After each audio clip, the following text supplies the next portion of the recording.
के राष्ट्रीय अध्यक्ष राज्यवर्धन सिंह परमार जी ने जो 7800 किलोमीटर की यात्रा पूरे राजस्थान में की थी, जिसमें 2,76,000 हस्ताक्षर युक्त पिटीशन हमने 2022 में देश के महामहिम राष्ट्रपति जी के यहाँ लगाई थी, जिसमें कहा था और सबूत भी लगाए थे, जिसमें राजस्थान सरकार का रेवेन्यू डिपार्टमेंट का अजय मेरू, जिसे अजमेर बना दिया गया जिला, उसका नक्शा था, फोटो थे कि पूजा होती थी, उस आधार पर कि अजमेर की ये दरगाह नहीं है, मुगल आतंकताइयों और आक्रांताओं ने जो लगातार कब्जा किया था, जिस तरह से सोमनाथ में, अयोध्या में, मथुरा में, काशी में, वृंदावन में, संभल में जिस तरह से किया था, उसी तरह से यहाँ अजय मेरू जनपद जो अजमेर में भी दरगाह बनाई थी और दरगाह बनाकर मंदिर के दबाकर मंदिर को नीचे करके ये हमारे बड़े स्तर पर उस समय धर्म परिवर्तन का काम किया था। और 2.5 दिन का जो झोपड़ा है उसके ऊपर जो सतिया बना हुआ है, पूरी तरह से हमारी धार्मिक चिन्ह का प्रतीक है। वो शिक्षा का केंद्र था।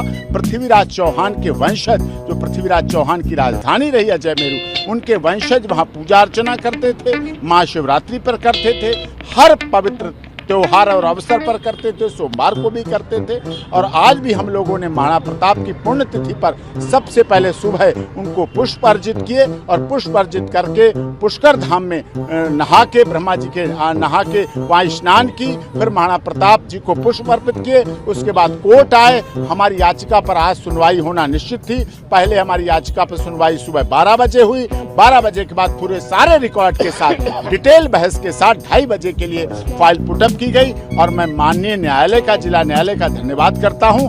उन्होंने हमारी याचिका को मंजूरी दी है और ये मंजूरी सनातन धर्म के लोग, जो पूरी दुनिया में करोड़ों लोग फैले हुए हैं, उनकी जीत है, सनातन धर्म की जीत है जो हमारी। और मैं धन्यवाद करता हूं माननीय न्यायालय महोदय का, न्यायाधीश महोदय का, साथ में राजस्थान सरकार का, साथ में केंद्र सरकार का और पुरातत्व विभाग जो हमारी पार्टी बना है उनका भी, कि वो सारे तथ्य रखें, सारे साक्ष्य रखें, खुदाई करें। निश्चित तौर पर वहां शिव जी का मंदिर है और हम आशा ही नहीं अपितु पूर्ण विश्वास करते हैं कि दिव्य कुंभ महाकुंभ से जल लेकर, पवित्र गंगा यमुना सरस्वती का जल लेकर, ब्रह्मा जी के हमारी प्रकृति को उत्पत्ति करता पुष्कर जी से वहां से हम जल लेकर, पवित्र सरोवर से जल लेकर महाशिवरात्रि को वहां जल अर्पित करेंगे। तो निश्चित तौर पर जब सनातन धर्म का कल्याण होता है तो विश्व का कल्याण होता है। तो प्राणियों में सदा है, सर्वजन हिताय भी कहता है, और सनातन धर्म की जीत विश्व के कल्याण की ओर प्रेरित होती है और वो जीत विश्व के कल्याण को प्रेरित करेगी। हम माननीय न्यायालय का धन्यवाद करते हैं। अगली डेट 21 फरवरी है। आज हमारी याचिका को, जो हमने विगत दिनों लगाई थी, सुबह सुनवाई हुई, 2:30 बजे सुनवाई हुई, हमारी याचिका मंजूर कर ली गई। सफलता नहीं, ये बहुत बड़ी सफलता है। याचिका स्वीकार ही नहीं की गई।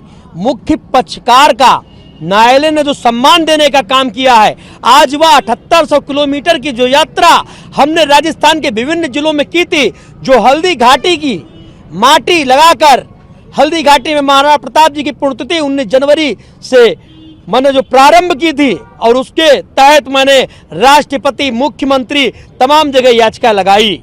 और आज उसका नतीजा ये है कि प्रथम वैधता के आधार पर माननीय न्यायालय द्वारा हमें मुख्य पक्षकार, मुख्य याचिकाकर्ता के बतौर सम्मान देने का काम जो किया गया है, मैं अपने पूरे संगठन महाराणा प्रताप सेना की तरफ से न्यायालय का आभार व्यक्त करता हूं।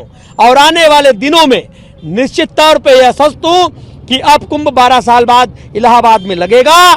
12 साल बाद जब कुंभ लगेगा तो वहां का भव्य जल लेकर अजमेर में जो हमारे शिव हैं उन पर चढ़ाने का काम हम करेंगे, क्योंकि हमें लगता है कि बहुत जल्द हमारे केस की सुनवाई भी होगी और अजमेर दरगाह की खुदाई भी होगी। वो कब खुदाई होगी, कितनी जल्दी मान रहे हैं? अब ये तो देखिए, न्यायाधीश, भगवान न दिखता है, एकम ब्रह्मम द्वितीय नास्ति नैना नास्ति किंचनम। कुरान कहती है कुल वल्लाहु अहद अल्लाहु समद लम यलिद वलम यूलद कुफुवन अहद। खुदा का ना कोई बेटा है ना कोई बाप। कुरान नहीं कहती है कि मजारों पर चादर चढ़ाएं। तो मैं आपके माध्यम से देश दुनिया में बैठी तमाम माताओं, बहनों और बुजुर्गों सबसे कहना चाहता हूं, मजारों पे चादर चढ़ा